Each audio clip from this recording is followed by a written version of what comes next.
អក្សរកសត្វក្តាមអក្សរកដាក់ស្រៈអាកាអក្សរកដាក់ស្រៈអេកកេអក្សរកដាក់ស្រៈអីកៃអក្សរកដាក់ស្រៈអ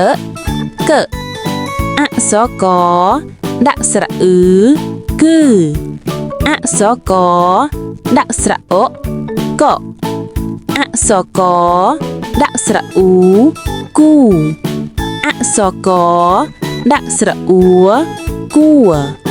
អក្សរកដាក់ស្រៈអ៊ឺគឺអក្សរកដាក់ស្រៈអេគេអក្សរកដាក់ស្រៈអែកែអក្សរកដាក់ស្រៈអៃកៃអក្សរកដាក់ស្រៈអូកោអក្សរកដាក់ស្រៈកៅកៅអក្សរកដាក់ស្រៈអ៊ំគុំអក្សរកដាក់ស្រៈអំកំអក្សរកដាក់ស្រៈអាំកម្មអក្សរដាក់ស្រៈអាកាសអក្សរកដាក់ស្រៈអូកោអក្សរកដាក់ស្រៈអេកេអក្សរកដាក់ស្រៈអូកោអក្សរខសត្វខ្លាអក្សរខដាក់ស្រៈអាខាអក្សរខដាក់ស្រៈអេខេអក្សរខដាក់ស្រៈអេខេអក្សរខដាក់ស្រៈអឺខឺអក្សរខដាក់ស្រៈអឺខឺអក្សរខដាក់ស្រៈអូខូ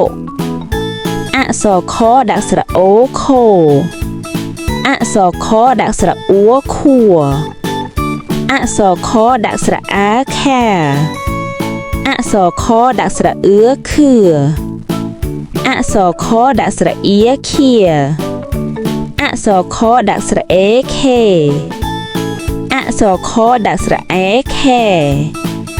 អក្សរខដាក់ស្រៈអៃខៃអក្សរខដាក់ស្រៈអូខោ